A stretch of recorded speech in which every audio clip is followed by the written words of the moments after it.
Anglo-Norman literature is literature composed in the Anglo-Norman language developed during the period 1066 to 1204 when the Duchy of Normandy and England were united in the Anglo-Norman realm. Introduction: the Norman language came over to England with William the Conqueror. Following the Norman conquest, the Norman language became the language of England's nobility.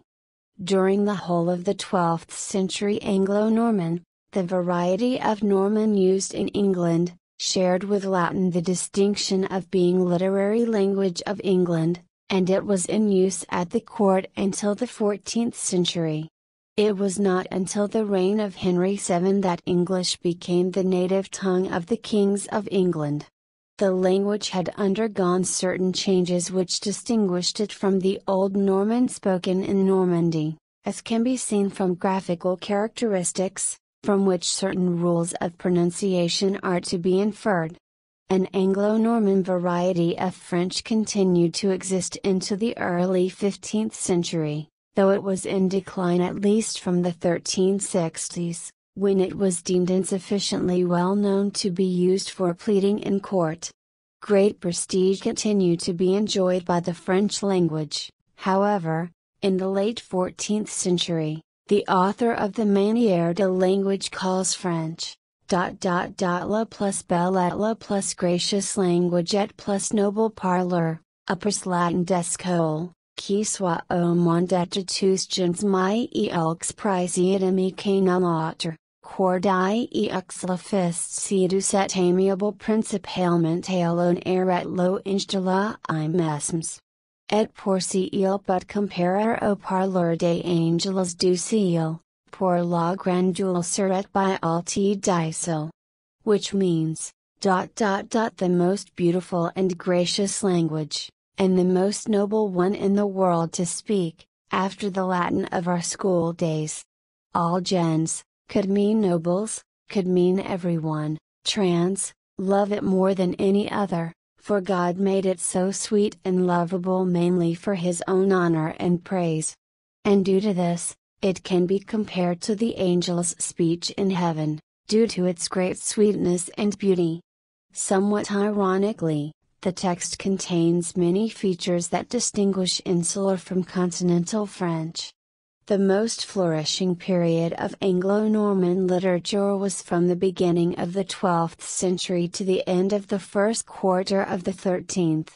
The end of this period is generally said to coincide with the loss of the French provinces to Philip Augustus, but literary and political history do not correspond quite so precisely. And the end of the first period would be more accurately denoted by the appearance of the History of William the Marshal in 1225, published for the Société de l'Histoire de France, by Paul Meyer, 3 vols, 1891 to 1901.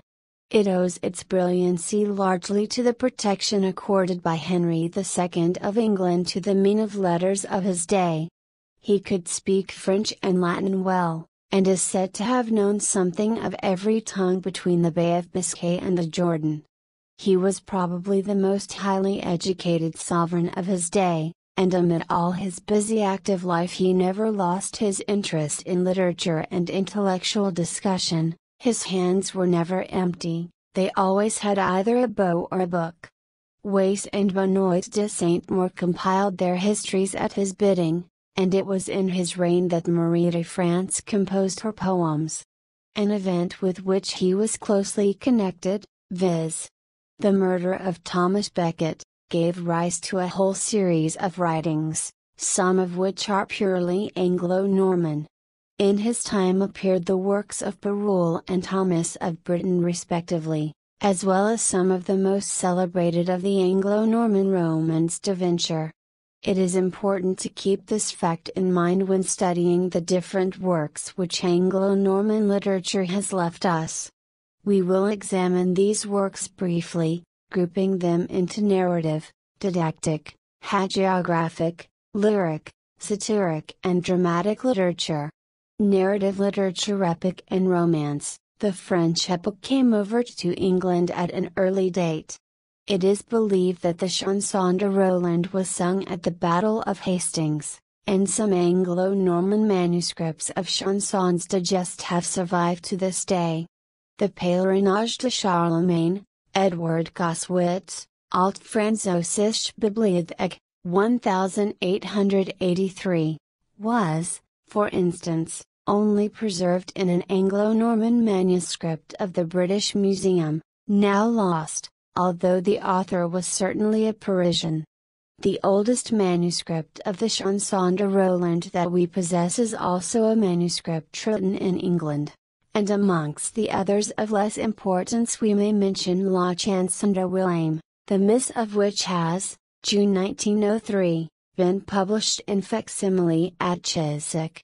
Although the diffusion of epic poetry in England did not actually inspire any new chansons de geste, it developed the taste for this class of literature, and the epic style in which the tales of the Romance of Horn, of Bovenda Hampton, of Guido Warwick, of Waldev, and of Fulk Fitzwarren are treated, is certainly partly due to this circumstance.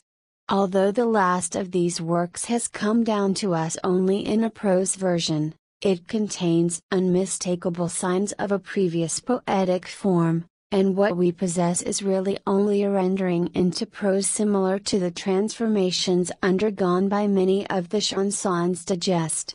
The interinfluence of French and English literature can be studied in the Breton romances and the romans d'aventure even better than in the epic poetry of the period.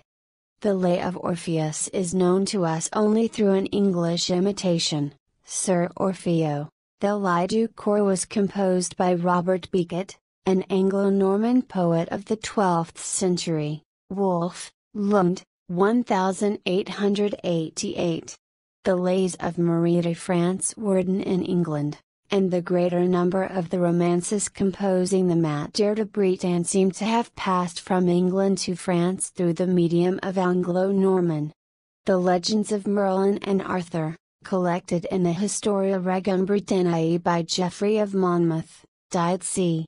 1154, passed into French literature, bearing the character which the Bishop of Estiasaf had stamped upon them. Chrétien de Troyes Perceval, c. 1175, is doubtless based on an Anglo-Norman poem. Robert Zaboron, c. 1215, took the subject of his Merlin, published by G. Paris and J. Ulrich, 1886, 2 vols, Société des Anciens Textes Français, from Geoffrey of Monmouth. Finally, the most celebrated love legend of the Middle Ages, and one of the most beautiful inventions of world literature, the story of Tristan and Isolde, tempted two authors, Berulle and Thomas, the first of whom is probably, and the second certainly, Anglo-Norman. See Arthurian legend, Holy Grail, Tristan. One Folie Tristan was composed in England in the last years of the 12th century. For all these questions see Soc. Dank. Texts, Ernest Moritz ed. 1903, Joseph Bediers ed. 1902-1905. Less fascinating than this story of Tristan and Isolde, but nevertheless of considerable interest, are the two romans d'aventure of Hugh of Rutland, Ipomedon, published by Eugen Kolbing and Coswitz, Presla, 1889, and Prothslas, published by Klugo, Göttingen, 1924, written about 1185. The first relates the adventures of a knight who married the young Duchess of Calabria, niece of King Meleager of Sicily, but was loved by Medea, the king's wife. The second poem is the sequel to Ipomedon, and deals with the wars and subsequent reconciliation between Ipomedon's sons, Daunus, the elder, lord of Apulia, and Pertzilas, the younger, lord of Calabria. Pertzilas defeats Daunus, who had expelled him from Calabria. He saves his brother's life, is reinvested with the dukedom of Calabria, and, after the death of Daunus, succeeds to Apulia. He subsequently marries Medea, King Meleager's widow, who had helped him to seize Apulia, having transferred her affection for Ipomedon to his younger son, cf. Ward, Cat. Of Aram, I. 728. To these two romances by an Anglo-Norman author, Amadas et Idoine, of which we only possess a continental version, is to be added. Gaston Paris has proved indeed that the original was composed in England in the 12th century, an English miscellany presented to Dr. Furnivall in honor of his 75th birthday, Oxford, 1901, 386 to 394. The Anglo-Norman poem on the life of Richard Coeur de Lion is lost, and an English version only has been preserved. About 1250 Eustace of Kent introduced into England the Roman Alexander and his Roman détachée chivalry, many passages of which have been imitated in one of the oldest English poems on Alexander, namely, King Alexander, p. Meyer, Alexander le Grand, Paris, 1886, 2. 273, and Weber, Metrical Romances, Edinburgh. Fable-leaks, Fables and Religious Tales. In spite of the incontestable popularity enjoyed by this class of literature, we have only some half-dozen fable-leaks written in England, viz. Le Chevalier à la Courbe, Le Chevalier qui fait parler les muettes, Le Chevalier, sa dame et un clerc, Les Trois Dames, La Gagor, Le Preacher d'Alison, La Bourgeoise d'Orleans, Bidier, Les Fablioques, 1895.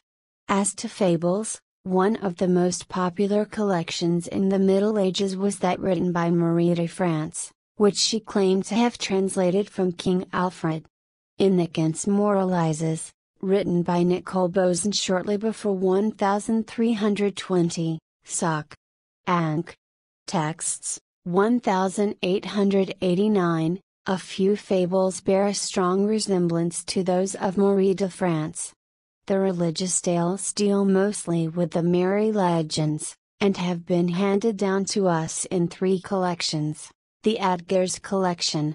Most of these were translated from William of Malmesbury, d. 1143, by Adgar in the 12th century. The collection of Everard of Gadley, a monk of St. Edmund at Bury, who wrote c. 1253 Merry Legends, an anonymous collection of 60 Merry Legends composed c. 1250, some of which have been published in Hermann Setier's Bibliotheca Normannica, in the Alf. Bible. See also Masaphia, Studien zu den mittelalterlichen Marienlegenden in Sitzung. Darwin. Academy. Another set of religious and moralizing tales is to be found in Chardry's Set Dormants and Josephant, c. 1216, Koch, Altfr. Bible, 1880, g. Paris, Poems and Legends du Moyen Age.